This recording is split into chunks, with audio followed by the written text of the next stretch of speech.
Hello, my friends. AmyR here with Prairie Paper and Ink. Welcome back to my face and my card making space. And a card that was so very inspired by Debbie Hughes. All credit goes to her.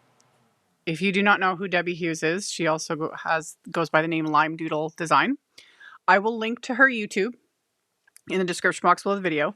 She hasn't posted videos in a very long time. She kind of quit doing videos a couple years ago. I forget when. But it is worth going back and just watching her content. It's worth it.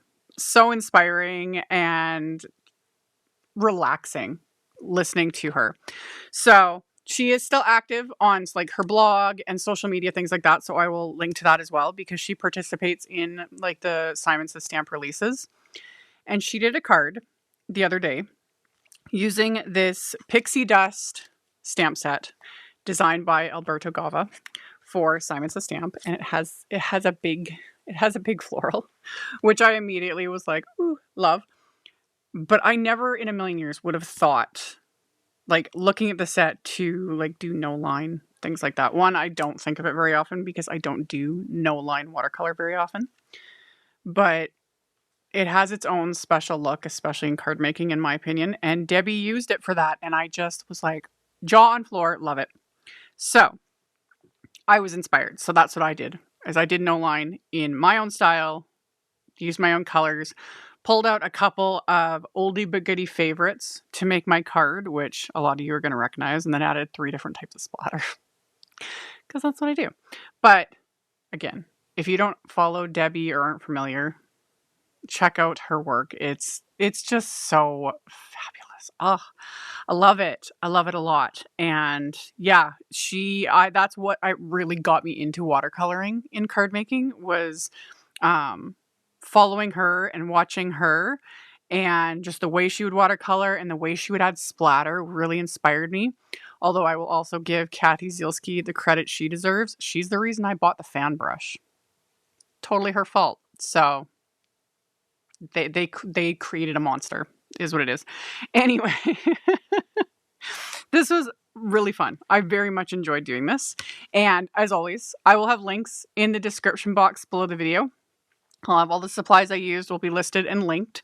My links are affiliate links. That just means that if you click on one of my links and end up ordering something, I get a little kickback from that at no extra cost to you. It is what helps pay the bills, keeps the channel going, keeps my heaters going. Very important. And that's it for the housekeeping. Let's get into making this card. So like I said, I'm using the Pixie Dust stamp set and this big floral stamp. And I'm using my Arches watercolor paper. I've talked about watercolor paper in past videos. 99% of the time you guys see me use like my Canson XL because it's cheap. It's cheap, it does the job, and most of the time, it doesn't matter. But when you're actually watercoloring in images, and no line especially, I cannot recommend. And if you're frustrated with how your results are, your paper makes a huge difference. Get the best quality watercolor paper that you can, swing for. And this Arches is really nice. I do hoard it. I can't do as I say, not as I do. Anyway, when it comes to no line though, it especially makes a huge difference when you use the good stuff. So that's what I did. I took a panel out of my book there, cut it in half again. So right now this panel's like 6 by 4.5, just to give you an idea how big this flower is. Like, it's huge. Love it. So I put it in my MISTI, and I'm stamping it with antique linen distress ink. And my antique linen is quite juicy, so this ends up being fairly dark, which for me, I actually kind of like that. Because you can stamp it off once, onto scrap, and then stamp it onto your water if you want a really, really no-line sort of look. But then it gets a little difficult to see what you're doing. And again, I would rather just not. I need to make things as simple as possible for me. So I'm using my Altenew, like my Artistry by Altenew watercolor palette. Any watercolors will work for this. And you could use distress inks, a good water reacting distress inks, distress oxides even. Oxides though have the pigments, so that gets a little bit finicky trying to layer, but it can be done. But yeah, another option would be like my Magellan Mission Gold watercolors. Those would work amazing for this as well. They're really good stuff, you know, the Daniel Smith, etc. But I grabbed this palette. That's what I'm working with. They all work amazingly. You know, do you need multiple palettes? No. Do I need multiple palettes? No. Anyway, this first little bit is real time. Like I don't move near as quick. This does take a good chunk of time. I don't time myself. People have kind of cut back on asking that. It used to be a thing for a long time. Like, exactly how long did this take? You know, start to finish, how long? And it's like, I don't time myself. Even though I do this as a job, I don't time myself, because if you're watching the clock, it just sucks all the joy out of it, you know? So I will say though, an image this large and doing it as no line, it does take a good chunk of time. I think all told, it was probably an hour and a half-ish, maybe. Again, I wasn't timing myself, and I didn't film all of it. I turned off the camera a couple times and just zoned out. Anyway, onto the coloring. So I'm just using straight purple right now. I'd mixed it with a bit of water, and I'm using Altenew watercolor brushes. I've been really happy with these brushes since I bought them. Was that last year? It's been like a year, I think, since I started using them, and I've been really happy with them. So I have 2 brushes. This was a big thing for me too that really like makes a difference. So I use one brush to apply the color. And then I use a second brush that's just wet with water to pull the color out. And for all this, I'm doing wet on dry. But again, you can experiment. Like I could wet each area with water and then drop in the color. That creates a slightly different look. It just kind of depends. With this, I kind of a lot of times prefer to do wet on dry because you do have more control. And I'm a bit of a control freak. So the other thing to remember with no line is you work in sections. And you always kind of have to jump around because you don't want a wet area touching, like painting an area right next to another area that hasn't dry yet, because then the colors will bleed into each other and then you lose definition, things like that. So I'm jumping around, and I started with the petals, and I'm just jumping around and doing all these. And I forgot the one like folded up portion of the petal, but I catch it later. And yeah, and then you build in layers. So that first layer was just to lay down some color. And then my second layer on these petals, I mixed the sort of black shade with the purple to tone it back and like deepen it. And then this layer, I'm going in with my one brush and keeping it more concentrated towards like the very base of each petal, and then pulling it out with the second brush. And then I just keep repeating that, like going from petal to petal, dropping in that darker color, pulling it out with the other brush. And that's it. And then it's up to the person, you know, how many layers you want to do, you know, how far you want to take it. My biggest struggle is keeping that first layer extremely light. You know, that's something I'm still working towards, because I love that like really light and airy look. Because I've talked about this, I'm very heavy-handed. So it's just it's when I do have the time, it's a practice in that. A practice in me not slapping the color on. But yeah. And I would also, for those that want to dabble in it, again, watch Debbie's videos. And another one to watch, Dawn Woolslegel, like Dawn +9. She does a lot of great watercolor tutorials. And then another one would be like Sandy Alnock. I'm pretty sure Sandy has classes on her website. Totally worth checking out. Like there's a lot. There's tons of inspiration and tons of people out there with like way more skill and knowledge and expertise that can explain things and share. And I just like to color. So, and then I try to explain the thought process. But a lot of times, y'all, I am like the dog from Up, you know, squirrel and no thought process whatsoever. So anywho, after I did the petals, I did the flower centers and layers. You know, I did a very light layer, and then I did a second layer slightly darker, and then I added in a third layer. And I just kind of did like a light brown, and then I, you know, added some darker brown to it. And then that last layer, I had added a bit of the black to the brown, did my final layer. And then for these little, not quite stamens, like I kept calling them when I was doing them like frilly bits. I just used the black, like kind of straight up, and just kind of painted. I didn't really layer any of this. I just kind of painted in the areas. But the thing I did was I left little gaps, just really little gaps in between, so that there was still a bit of definition. So it wasn't just like a solid line of black. And I kept some areas a little lighter and some a little darker and left it at that.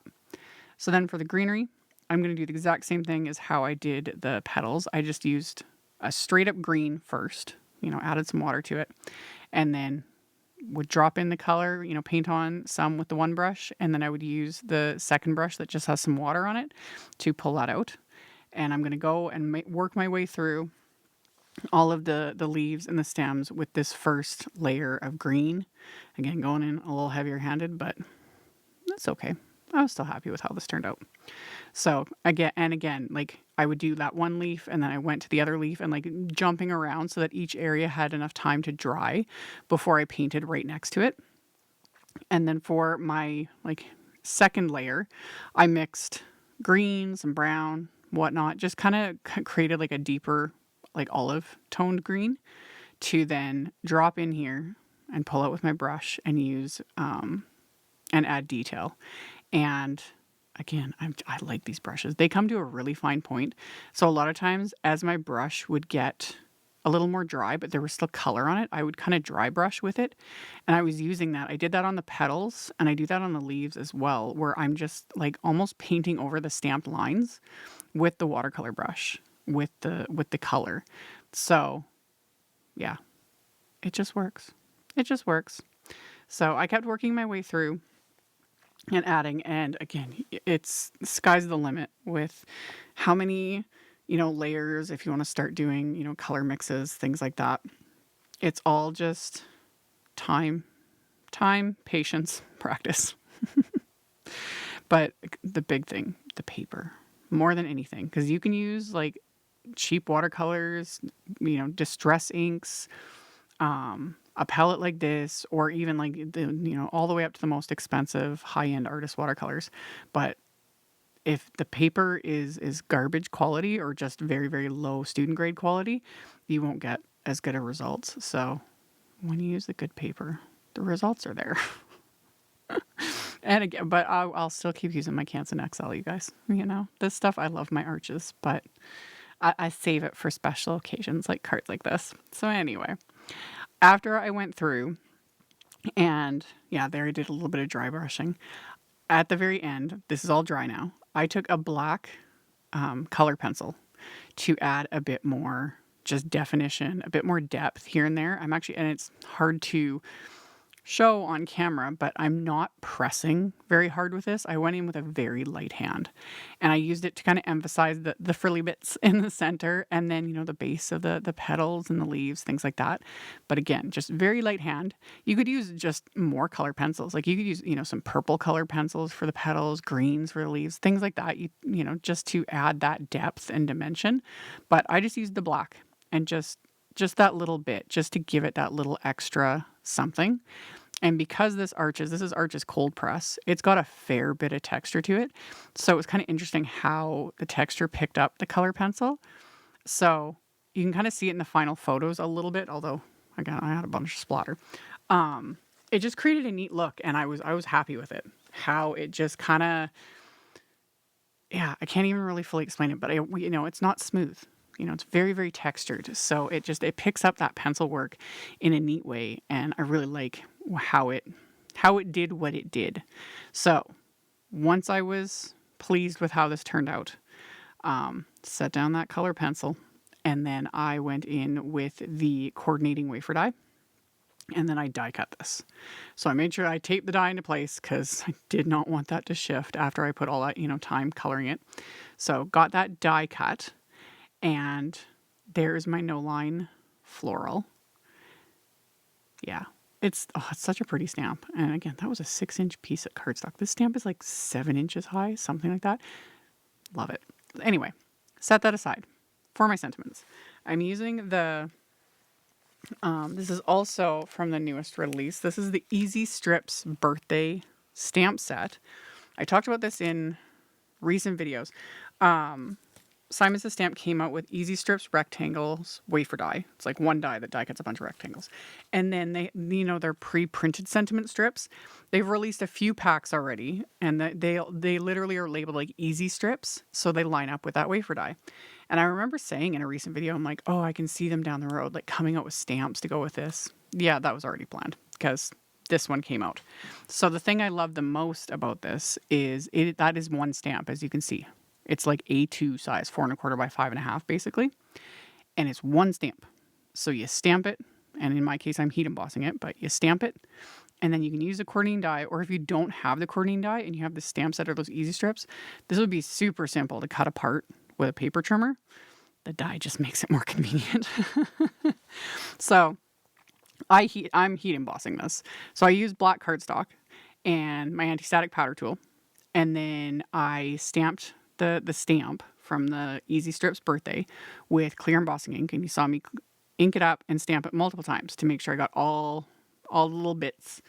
And then I used Simon Says Stamp's white embossing powder, their detail white embossing powder, coated that, made sure I didn't have any extra little bits on there. And then I'm going to melt this with my heat tool. And once everything is melted, I'm going to take my microfiber cloth and a little bit of elbow grease to remove that excess anti-static powder because it looks atrocious, especially on black cardstock. So I buff that away with the microfiber cloth. And if you have really stubborn, like every once in a while, some cardstocks, the anti-static powder is like super stubborn. Just carefully use a white eraser, not the sand eraser, because a sand eraser will remove the heat embossing, but like a white eraser, just over those little stubborn bits of the anti-static powder, takes it right off. But I just used my cloth, wiped it all away, and then lined up that Easy Strips die, ran that through my die cut machine, and all of them are die cut. Love it. So I'm only using a couple of these. All the rest, I stick right in the back of the packaging with this stamp set. So the next time I go to grab this set, I've got all these sentiments already heat embossed and die cut. Love. Perfection. And I assume they're going to come out with like more, like I was like, ooh, thank you sentiments, so many things, different fonts, all the things. I'm here for it. So anyway, I set those aside.